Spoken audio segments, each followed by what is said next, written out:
Reflexão, a Bíblia Nossa de cada dia.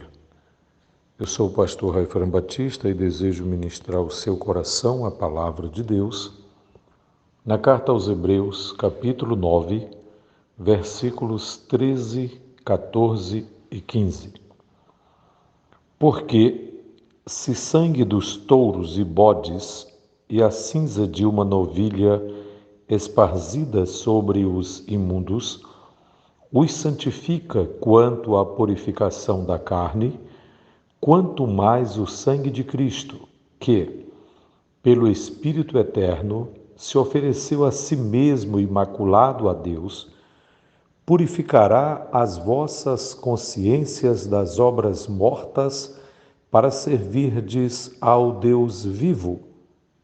E por isso é mediador de um novo testamento, para que, intervindo a morte para a remissão das transgressões que havia debaixo do primeiro testamento, os chamados recebam a promessa da herança eterna.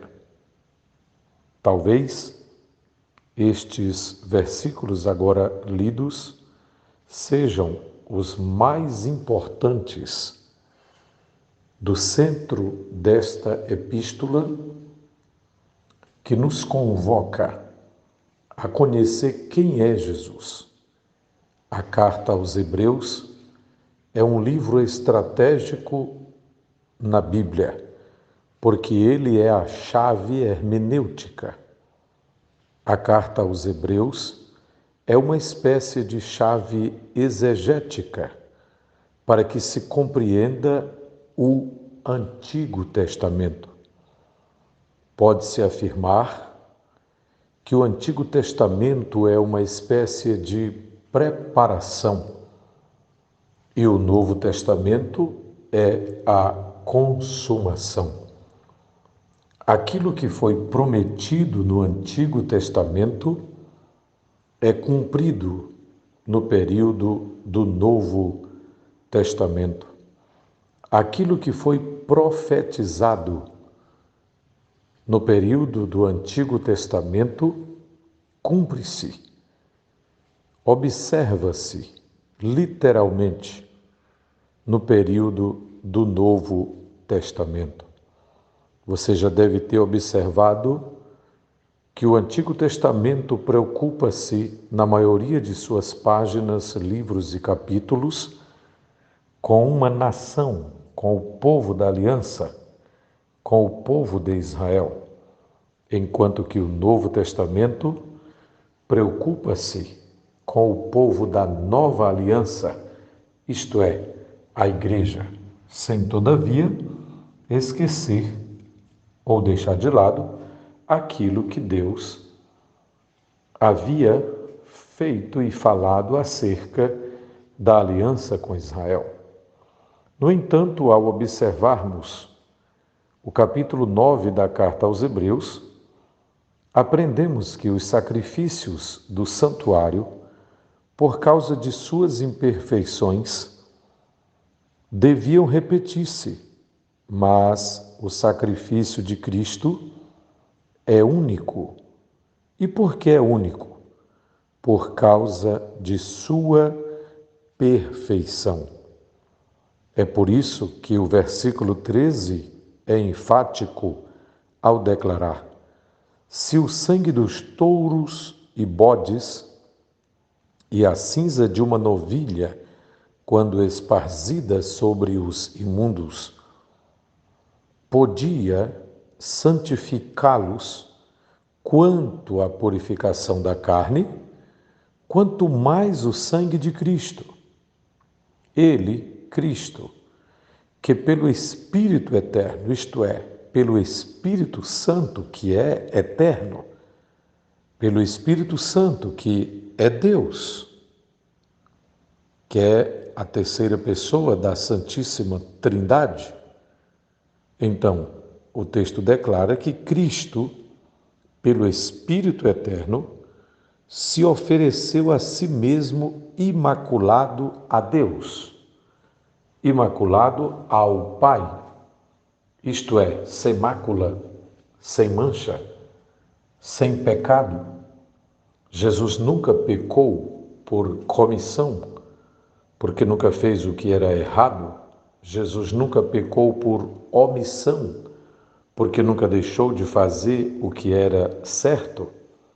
Então ele ofereceu-se a Deus Pai, imaculado, sem mácula, sem mancha, sem nenhum defeito, assim como deveria de fato ser o cordeiro da expiação, o bode da expiação, o sacrifício da expiação. Ele, Jesus, se ofereceu a si mesmo imaculado a Deus. Visto que ele ofereceu-se dessa forma, então ele tem poder de purificar as nossas consciências das obras mortas, para que possamos servir ao Deus vivo. De fato, o autor coloca isso em forma de uma pergunta retórica. Se o sangue de touros e bodes e até a cinza de uma novilha podia santificar os imundos no período da antiga aliança, do Antigo Testamento, quanto à purificação da carne, o que não vamos dizer do sangue de Cristo, que é imaculado, do sangue de Cristo, que nunca pecou, do sangue de Cristo, que não tinha nenhum defeito? Ora, a verdade é que ele, pelo Espírito Eterno, se ofereceu a si mesmo imaculado a Deus. Então, por isso, ele pode purificar as nossas consciências das obras mortas, para que sirvamos ao Deus vivo. É por isso que ele foi constituído como mediador de um novo testamento, para que, intervindo a morte para a remissão das transgressões que havia debaixo do primeiro testamento, assim os chamados recebam a promessa da herança eterna. Perceba que aqui se trata da herança eterna. Que herança eterna seria esta? Certamente é uma referência à salvação da alma, à vida eterna com Deus. Os santos do Antigo Testamento que viviam assim, debaixo da antiga aliança, foram salvos olhando para a frente, para o Cristo da profecia, para as promessas, para aquele que viria resgatá-los do pecado e da morte eterna. E nós hoje, debaixo da nova aliança, no período do Novo Testamento, somos salvos olhando para o Cristo da história, olhando para o passado, olhando para o seu sacrifício, olhando no sentido de crer, olhando no sentido de receber e guardar a sua bendita palavra.